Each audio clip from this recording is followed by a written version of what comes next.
Ассаламу алейкум туугандар, кандайсыздар? Назарыңыздарда кайрадан эле базар жок каналы. Бүгүн 16 октябрь 2023 жыл мен сиздерге Бишкек шаарынын түндүк тарабы келечек конушунан бир сатылуучу үй көргөзмөкчүмүн. Биринчи эле болуп келүү жолун түшүндүрөйүн. Дареги Курманалиев көчөсүнүн жээгинде жайгашкан туугандармыкей. Бул келечектин батыш тарабы болуп калат. Ушундай центральный көчөнүн жээги. Сиздер бул жака келүү үчүн өйдө тараптан түз эле Элбесова көчөсүнөн келесиздер. Ошо Элбесова көчөдөн оң тарапка бурулсаңыздар, сиздер Дордой тарапка жана келечектин чыгыш тарабына кире аласыздар. Сол тарапка карай түз келе берсеңиздер, бул Курманалиев көчөсү болуп кетет. Ушул көчөнүн оң тарап жээгинде мынакей ушул үйдү көрө аласыздар. Ушул үй бүгүнкү чыгарышта сатылуучу үй болуп калат. Же болбосо Объездной Ак Батанын кесилишиндеги светофордон өйдө карай, түштүктү карай жүрсөңүздөр, сол тараптан мынакей бул 2 этаж үйдөн кийинки эле бул үйүбүз бүгүнкү чыгарыштагы сатылуучу үй болуп калат экен. Чоң ушундай асфальт жолдун жээгинде жайгашкан, мынакей тротуарлар бар капталдарында жана бул жерден дагы шаардын буш-бушуна жүргөн маршрутка автобустар бар экен туугандар. Объездныйга түшсөңүздөр деле жана бул жакка карай жүрсөңүздөр деле маршрутка автобустар менен шаардын буш-бушуна бара аласыздар. Дордой базарында болсо мынакей бул көчө менен эле жөө жүрсөңүздөр эле кербен тарап менен кирип барасыздар туугандар. Дагы эмне маалыматы? Электр энергиясы бар, суусу бар экен. Документ боюнча кызыл китеби бар. Жердин аянты кызыл китебинде 3 соток, фактически 4 сотоктай бар. 3 соток болгону менен мынакей туугандар көчө тарабы кенен. Бул жерден мынакей бул жака чейин болуп калат. И көчө тарабында швейный цех үчүн расчётталынган помещение, негизинен магазин кылып иштесеңиздер деле болот экен. Көчө тараптан эшик орнотулуптур. Так, дагы эмне маалыматы эми? Силерге калган маалыматты үй жакка өтүп берип баштайын. Мынакей көчө тараптан көрүңүздөрдөй дарбаза орнотулган. Бул жагында жана айткан помещение. Негизинен швейный цех расчётталынган, бирок азыркы учурда бош. Магазин катары деле иштесеңиздер болгудай көрүнөт. Чоң жолдун жээги.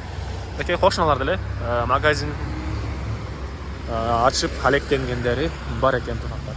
Анан мектепке жөө барып келе аласыздар. Бул жерде келечектин мектеби жакын жерде жайгашкан жана жөө барган аралыкта эле частный садиктер бар экен туугандар. Так, дагы эмне маалыматы? Эми кирип азыр калган маалыматты бир чекеден берейин. Мынакей бул короосу. Жакка кирсеңиздер эле бир көөлө машина баткандай жер. Көөлө машина баткандай жер туугандар. Бул жанакы швейный цех үчүн расчётталынган помещениянын ички тарабы. Кепеска боктолгон стена. Экиге бөлүнүптүр. Швейный цех кылып иштетесиздерби? Же магазин кылып иштетесиздерби?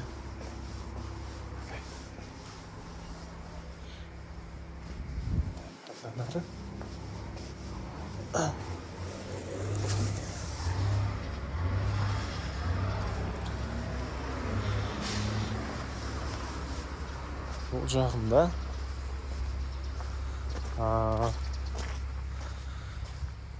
7,5 7,5 болгон үйүбүз. Бөлмөлөрүн да көргөзөм. Жана бул жагында болсо 13кө 4 болгон жаңы салган кирпичтен салган мондай үй туугандар. Такей жакшынакай кылып салынып, крышасы жабылыптыр. Сейсмопояс куюлуптур туугандар. Фундамент орто бийиктикте. Так, дагы эмне маалымат? Азыр сиздерге биринчи болуп бул үйдүн ички тарабын көргөзөйүн, андан соң бул үйгө кирип дагы калган маалыматтарды бир чекеден берем туугандар. Так. Окей, бул негизи кирүүчү эшигибиз. Мындан ары түз кирсек мондай бир бөлмө. Бул бөлмөдөн калган бөлмөлөргө өтүп кете алабыз. Сол тарапка карай кирсек бир бөлмө, түштүк тарабынан терезе. Окей. Полдор жыгачтан болгон пол экен.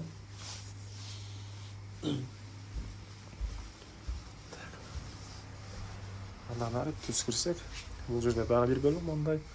Чыгыш тараптан терезе, бул жактан дагы бир мондай бөлмөгө кирип кете алабыз туугандар. Так, ал бөлмө азыр эшиги жабылгонго байланыштуу көргөзө алгам жок. Андан ары мен кайра сатылуучунун короосундамын туугандар. Андан ары чыгыш жери мынакей бул жакка чейин. Жана айткандай кызыл китебинде 3 соток, фактически 4 соток экен участогу.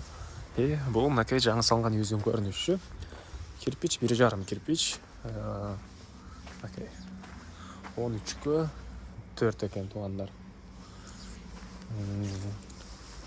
Киргенде мондай коридор. Прихожка дейбизби? оң тарабында bir бөлме. Окей. И бұл тарабында дағы bir бөлме жайғашқан. Түштік тарабынан терезелер. Потолок шуларға шейін бүтіріліп тұр туғандар. Окей. Так, тағы не мағлұматы? Документтер бойынша айттық. Дордой базары жақын. Бұл келешекте көрсе Швейцариядан әлектенгендерде бар туғандар, чоң жолдың жүйелі.